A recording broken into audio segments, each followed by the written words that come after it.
It's the WP Minute, special episode today. What's the problem with Awesome Motive? If you enjoy the work we do, don't forget to subscribe at thewpminute.com/subscribe. And if you want to support the work of our independent WordPress news, go to thewpminute.com/support. Thanks for listening. Thanks for reading. Thanks for subscribing. Let's get into today's episode. What's the problem with Awesome Motive? My day job is at Gravity Forms, which directly competes with Awesome Motive products. I've covered WordPress and continue to do independently for over a decade. Recent Awesome Motive criticism has compelled me to write this post. The following words do not represent my current employer, nor have they asked me to publish this. You either die a hero or live long enough to see yourself become the villain. A quote I've cast at Syed Balkhi, founder of Awesome Motive, a handful of times during our podcasts together. It's becoming more common to witness a swell of subtweets taking aim at Awesome Motive practices, while some blog authors have taken a more direct approach. The following are the titles from some blog posts you can see in the show notes. The WordPress ecosystem needs closer scrutiny. Is deceptive marketing ruining WordPress reputation? This article expires in 3 hours, 47 minutes, and 22 seconds. The challenge as I see it, a portion of the WordPress community isn't happy with the marketing and promotional tactics Awesome Motive uses to sell their products. Sprinkle in the Russell Brunson cancellation funnel, now you're fixing for a rebellion. There's also a palpable unease about the way the company leverages one of their most visible assets, WP Beginner. I mean, let's be honest, SeedProd is not the #1 page builder of choice across the board of general WordPress users. So what's the problem with Awesome Motive? A different company than your average WordPress product.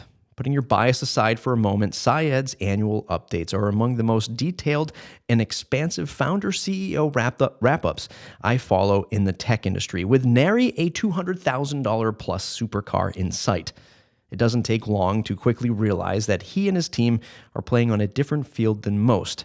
There's a depth and clarity to his journey that I respect. With over 200 plus employees, 18 plus products under their umbrella, the scale of Awesome Motive dwarfs the majority of plugin theme businesses in our space. Their size can also be attributed to the list of acquisitions they continue to make across the space, including Thrive Themes and WP 101 within the first 3 months of 2023. But to put it into perspective, if you compare them to Crunchbase publicly available data of organizations with 100 to 250 employees, Awesome Motive would get lost at sea with the 2,601 brands of similar size. Awesome Motive is a big company for WordPress, but not for the real world. Product placement inside WordPress tutorials. Customers will know what they're going to get when they buy an Awesome Motive product. The AM executive team is savvy enough to know they need to move licenses and cross-sell into their existing brands. It's part of a specific formula to grow the company, full stop. Customers choose whether to shop at Kohl's or Louis Vuitton, clearance sales, Kohl's Bucks, maybe even sign up for a credit card. You don't want to save 10% today, don't you? Seeing a limited time discount or nagging banner will be part of the Awesome Motive brand experience, for better or worse. You can spot an Awesome Motive pricing page, and footer, by the way, a mile away. Flash sales, countdown timers, cancellation funnels don't bother me all that much. What bothers me most is product placement cleverly disguised as WordPress tutorial content. On the surface, it's genius. As business owners, we wish we had the SEO power of WP Beginner alongside a mountain of content published for more than a decade. This is the way you make money in the content space for WordPress, not publishing WordPress news. LOL. Affiliate jokes aside, keyword-driven content recommending the top page builders yields an article recommending their own product without mentioning it's their product. Well, I'm not a lawyer, but I assume their FTC disclosure page covers the gray area for them. Let's just fast-track this discussion. Here's the good news. Thanks to WP Beginner's reach, they onboard a ton of new users into the WordPress ecosystem every month. But the bad news is, if a how-to tutorial can recommend their product first, chances are they will, whether the reader knows it or not. A concept, by the way, that's as old as the printing. A concept, by the way, that is as old as the printing press. In 1905, Coca-Cola ran their slogan, "Coca-Cola revives and sustains," followed closely by the Great National Temperance Beverage in 1906. There's plenty of modern-day examples of how brands leverage media in their favor, too. Red Bulletin is Red Bull's magazine. Life at Home, the magazine, is IKEA's magazine. And even Airbnb once had a magazine that they forced onto their hosts. They would just get it in the mail. Here's your magazine, whether you want it or not. Without deeper scrutiny, there's not much that will change Awesomotive's approach. What we need to understand is they have made a clear choice to pursue these measures. They didn't find themselves doing these things by accident. The ball is in their court. I remember joking with Syed on stage at WordCamp Miami that I had a bigger YouTube channel than him, and look where that got me. He's competitive, like 99.999% of business builders. It's just a numbers game, with the occasional silver lining, like when he donated WP.org to the WordPress Foundation. Our friends and Awesomotive's brands are on the line. A common thread in the WordPress community is the desire to keep things small and tight-knit.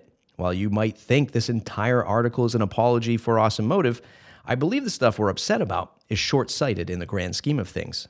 There's two major variables on the line: our friends employed at Awesomotive and Awesomotive's brands. Lots of our WordPress friends work at Awesomotive.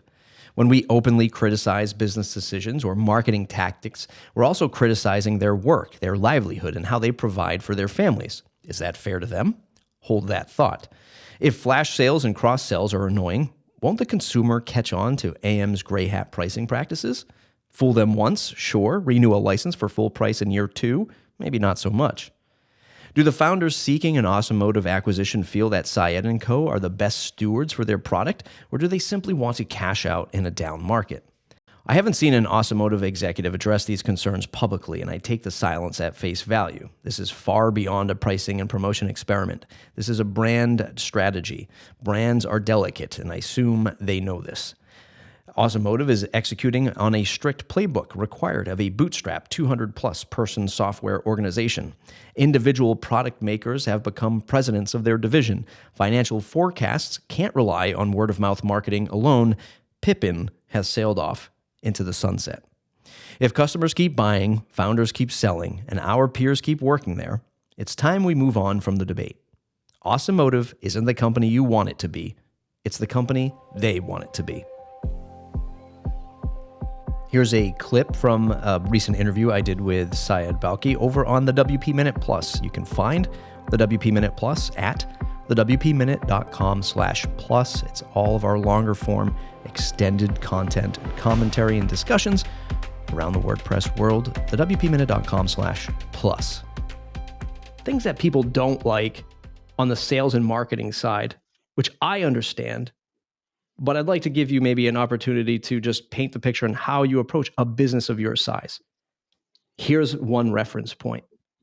I don't like limited deals ending soon on the pricing page. I don't like cross-promoting one product to the next. I don't like banners in the options page or the admin. I know why you have to do it. I appreciate that you have to do it. You have a mega machine to feed. Is not your playground the millions of websites that you touch? In other words, all of these sites are just not your Awesomotive SaaS running on your server that you can measure and calculate and upsell in a much more seamless fashion. So I'm giving you some breathing room there, but also people want to know, like, hey, is Awesomotive seeing this, and is someone paying attention to it? And is there any attention coming where it's like, hey, we get it, but here's why we do it? But the floor is yours on that topic. For sure. I think a lot of times we get this negative attention due to the size that we are. If you imagine each one of these companies as independent companies, no Syed involved, and they cross-promote, nobody will have a problem with that. As a matter of fact, that happens, right? Plugin owners and founders can get together and say, hey, you promote me, I promote you from my blog to this blog. The way Awesomotive has operated, like I never started out to become an investor, right? When we started out, we simply talked to the users, figured out what they needed to grow, and built the tools to help them succeed. That's how we started.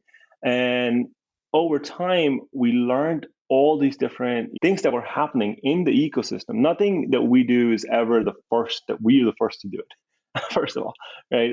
Somebody is already doing it in the ecosystem. We're just more studious, and our plugins get the attention of you put a nag on, or you put a dashboard notice. As a matter of fact, we're one of the least dashboard notices company if you look across the 60,000 plugins that are in the repo. And goodness, I have screenshots, right, of what if I start sharing that, I think that just brings more negativity to the space, and I stay out of that. But yeah, I see all the tweets that are there. Same thing across anything that you're seeing. We're not the first to do it, and these things work. We want to make sure we're able to communicate with our users. We want to be respectful of the dashboard experience. When we're showing notices, we show it on our own plugin. We don't show it dashboard wide, except for that review ask. Right, we say, hey, if you like a product, can you leave us a review? And that shows up in the dashboard. But otherwise, we graduated away from that quite some time ago, maybe 2018 or 2019 or something like that. Most of our notices show up inside our own plugin settings.